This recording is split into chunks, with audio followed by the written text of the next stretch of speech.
Today we will be talking about Steamboy. Steamed hams? Steamed lobster? Who's to say? Hello and welcome back to the J&Z podcast. My name is Zeth Makala and I'm here with Jace. I'm Jace. I introduced you, but you know. That's my catchphrase. Exactly. All right, so what are we talking about today, Jace? Well, we saw a wonderful movie. Happened to find it at this game store. We just, out of the blue, happened to be by chance, but we are reviewing Steamboy. It's an animated movie about lots and lots of steam. Debatably, you said. Debatably, I don't know. I think everyone would have died in the movie if it was actually steam, but... So yeah, this is a Japanese anime movie that was produced in 2004. And I've been wanting to watch it for a long time because it was featured on a list of trailers for like a Godzilla movie, I believe. And the trailer made it just seem really, really cool. So yeah. I'm really glad I found it. It was a decent price. I think it was only like $4 or $5. So It was worth it though. It's around 2 hours. Yeah. And it was animated very beautifully. Very, very beautifully. The director, he made Akira, right? Highly coveted film. Yeah. I don't know how to pronounce it. I could butcher his name, but it's Katsuhiro Otomo. That was about right. Yeah, but he did Akira, which is considered one of the greatest movies of all time, yada, yada, yada. But this was his only other movie that he directed afterwards or had a major impact on, because a lot of the other ones, I think he did a few live action stuff. And then, he wrote a script or two for an anime. But this and Akira were his only movies that he ever directed that were animation. And that's super neat. I don't know if this movie quite lives up to his directing name. I think, personally, the animation was gorgeous. The actual visual style was really neat. The steampunk vibe. The only things is I feel like the characters were a bit bland and lacking, and the story, it kind of felt a little over the place, and some things were just kind of like happenstance. A lot of things were just kind of not set up properly, I feel. But overall, I think it's a good movie with great animation and really good fight scenes. Yeah, I'm with you with a few of those things. I do have to disagree with some of the characters. I liked a lot of them. But I will say a lot of the confusion, there was some confusing moments, but it could have been because we were watching the English dub version of it. Maybe. So maybe it was just a translation error through that. Just some things weren't conveyed very well. Some character motivations weren't. Like 1 minute, the villain would be an all-entrenching, mustache twirling guy. Yep. And then all of a sudden he would be good, and then he would try and kill the main character after that. Yeah, it was just confusing. My issue isn't even with the villains. I mean, they're kind of weak, but I feel like the main character's kind of bland, and the girl that kind of his age isn't it's that fun to watch. I never really liked the bratty girl archetype kind of deal. Never was a big fan of it. It was better than most times they do it. Still not my favorite. It's not that fun to watch. I didn't mind it that much just because I'm used to that with some of the older animes and whatnot, and this, I really appreciated this movie because it felt like an anime show or a movie from early animation.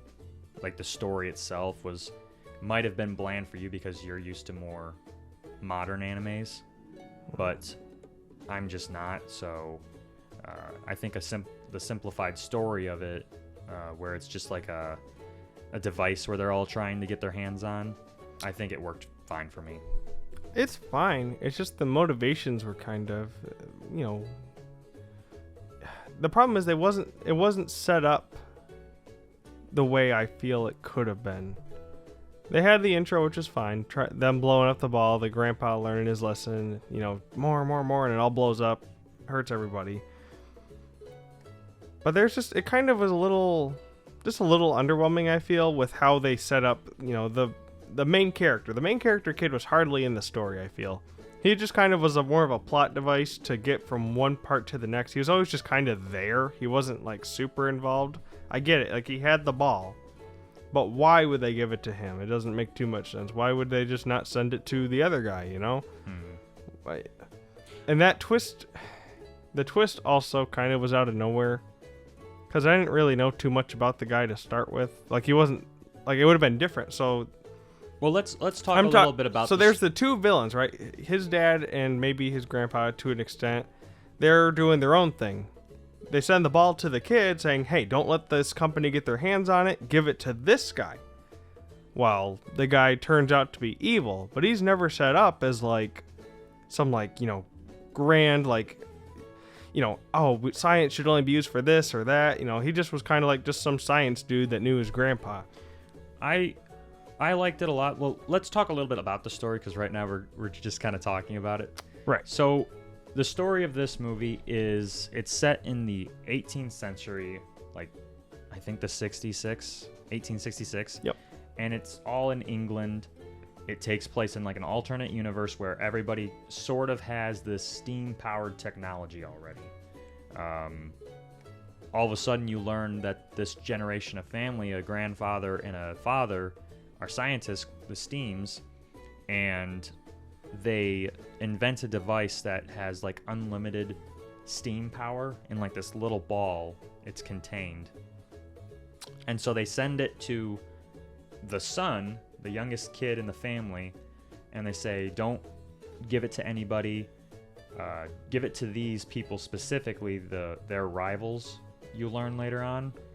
And that kickstarts like a whole MacGuffin device sort of story where it's supposed to be like everybody wants this device because it's so powerful. Yeah, so basically, the biggest overall narrative is there's three kind of different viewpoints, I feel. There's the grandfather's who wants to use the steam kind of for good. He makes an amusement park out of it, pretty much. But the son really wants it to be used because they're both under a company that makes weapons, so they kind of have to play by their rules, use the steam for those purposes. The son is his philosophy is, under all circumstances, we should be pushing science forward, no matter if it's destructive, no matter how much harm it causes. He just wants to make cool stuff and to see science move forward. Mm-hmm.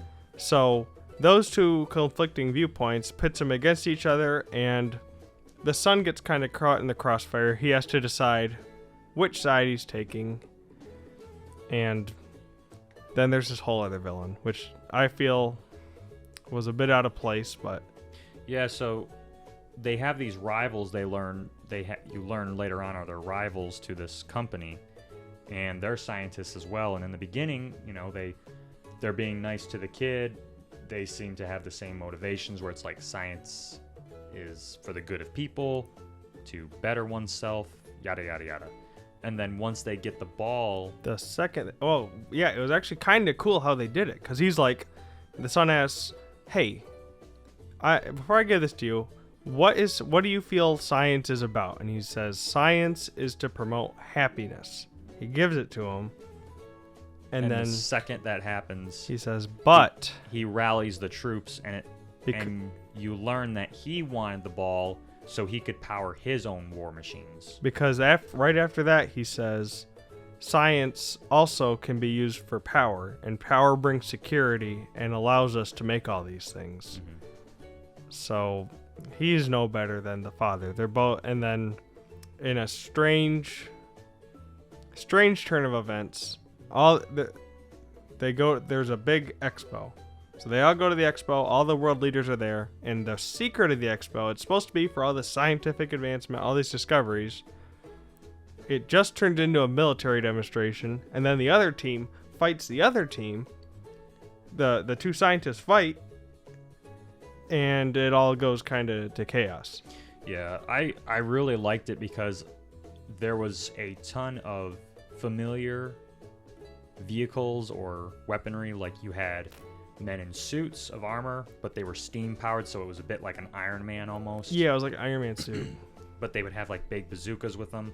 You had it where there was flying machines, steam train road thing. You had like cars that looked like trains almost. You had one of the coolest ones was these tanks, and it was basically just a box on some treads, but it was like a big locomotive coming out of it. Yeah. And that was used as well. So a lot of really cool designs, in my opinion. The battle, when it actually happens, is probably one of the best, like, drawn and most complicated drawn, because you have,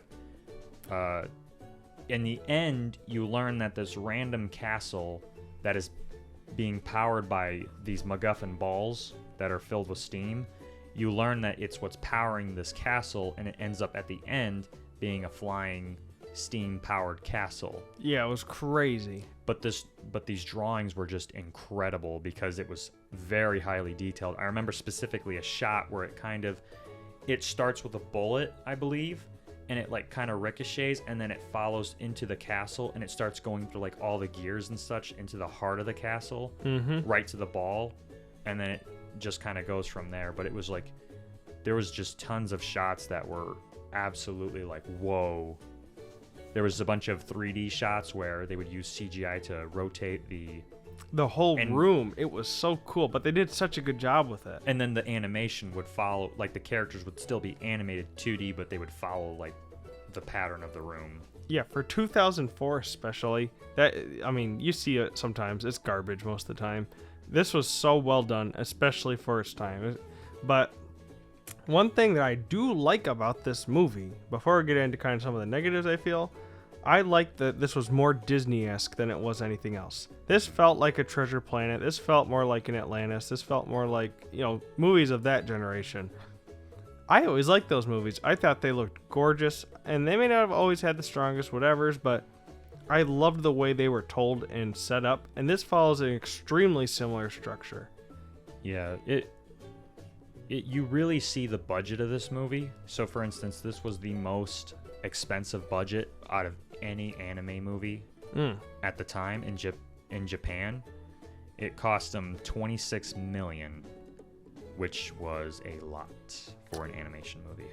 Yeah, no, 4? Yes, definitely. Like, take a Studio Ghibli film, and it was like either half that or like a quarter of that at the time. It says it was in production for over 10 years, and it had over 180,000 different drawings and over 440 CG cuts. Dang, I didn't even notice most of them, I'm sure. Well, some of them were like, when they say CG cut in an animated film, it could be like one little thing at the time. Or like the room rotating would be CG. Right. That was probably CG. Oh, yeah. But as in terms of its actual production, it's a 10 out of 10 in my opinion. The drawings, from the artwork to the watercolor paintings at times, like you'd have it where one of my favorites was this in the beginning, you have this chase on some train tracks, and once in a while it would zoom out to the field of Britain, I believe, and it would be like this watercolored painting. So just absolutely gorgeous in my opinion. I didn't like their choice of colors for the vast majority of the movie. They were all it's supposed to be brown. It's supposed to be kind of grimy, it's steampunk, so it's got like pipes and stuff. It's not always, but it always felt muddy almost. Sometimes everything just kind of blended together. It didn't look the best, but it really did stand out with its choreography, and it is like they would do like, zoom shots. They would do like quick shots that you'd find in, real movies, not just like, you see it's like, this is your panel. Oops, sorry. This is the panel. This is the fight scene. Then they switch to a different angle. It's like, it was all dynamic. It was super cool and still being well animated. I think they went pretty exceptionally above and beyond with that. And another thing I liked was they did a great job with the backgrounds. It wasn't like, sometimes you see just like, they're like actually fighting their own little battles in the background. There's so much going on, and you could tell it just must have taken them forever. Yeah, there wasn't no corners cut, that's for sure. No, I didn't. And as terms of that washed out color, it could be a choice by the directors or the director. Well, it is a choice, but well, what I'm saying is, or it could be the DVD quality, like we were saying, which I don't know. I don't think that happens. It could just be our. But it looked like there was like when there was the grain. when there was great shots like the one I was saying, like the chase in the beginning when he's in his hometown. It looked flawless. You could see everything. Same thing with the battle at the end and when the castle's in the sky and such. Great. But there was like this weird film grain almost On everything. anytime they were inside the castle or doing some form of machinery. It just looked very weird. Especially inside the castle. They're probably in it for a third of the movie, and it's all dark and dingy in there. And I'm not saying I need everything to be bright and flashy, but nothing stood out. Nothing was. Well, the best I can describe it is it's like anytime there was a lot of color or like any sort of bright color, it looked like a 1080p 4K video. Yeah. But anytime it was inside the castle, it looked like you selected like a different quality of the YouTube video, like a 720p. Like it looked like it dipped in quality almost. Which I understand. They're saving their budget for the bigger stuff, and that was a lot of talking. It wasn't all that crazy, but just but that kind of comes with that style. So take it better for worse. Overall, like I said earlier, I think the story was, it's very basic, I feel. Mm-hmm. And some parts I feel were needlessly complicated. But I think I'd almost say it's a kid's film, but there were some kind of scarier moments in there. Mm-hmm. Well, it is PG-13, so. Yep. But I think it's a perfectly good movie. I'd watch it again, it's... The opening 20 minutes was probably one of the most exciting I've seen in a movie. As in terms of an animated movie, I mean, you have something like Red Line that opens up gorgeously. Mm-hmm. But Steamboy, it's sort of this, it starts out like a slice of life, almost. Like the kid has a job, he has friends, you learn a little bit about his family, but then all of a sudden, it all breaks loose once he gets the ball in the mail. Yeah. And then instantly. And then you learn that he's an inventor and he has this steam-powered like wheel almost. Yeah, you sit in it. Yeah, and then the villains come in with a steam-powered like locomotive it's on a the train with wheels. It's so cool. Basically, that's what it was. And then it's like a chase that ensues in the first 20 minutes, and it was really exhilarating and exciting. That was a really good chase scene. It was. Some of the better I've seen. But yeah, overall, I never heard of this movie before we saw this. I don't think you did either. We just happened to stumble across it. No, I've been looking forward to watching this. Oh, you did watch it? No. Or you did know about it? No, I knew about it for a long time. Like I said, this was on a Godzilla. I think it was Final Wars that the trailer was for. So when Godzilla Final Wars was coming out, this was coming out as well. But I've just never been able to find it. So, oh, that's cool. Yeah. Well, I'm glad you got a good price on it. I'm assuming it's not on too many streaming services, anything like that. No, I haven't been able to find it, so that's why I jumped at the moment to watch it. Sweet. Well, hey, anything else you want to add about the movie? Anything you liked? Nothing really. If you like animated movies or just anime in general, or if you're looking for a good animation, this is definitely one of them. I would put this up there with a lot of great ones. It was just, in my opinion, I think the story was really well done. I think the characters are really well done. Its drawings are very well done. Just overall, I don't think you would be wasting your time whatsoever. No. It was a really solid watch, and it was really fun to look at, so...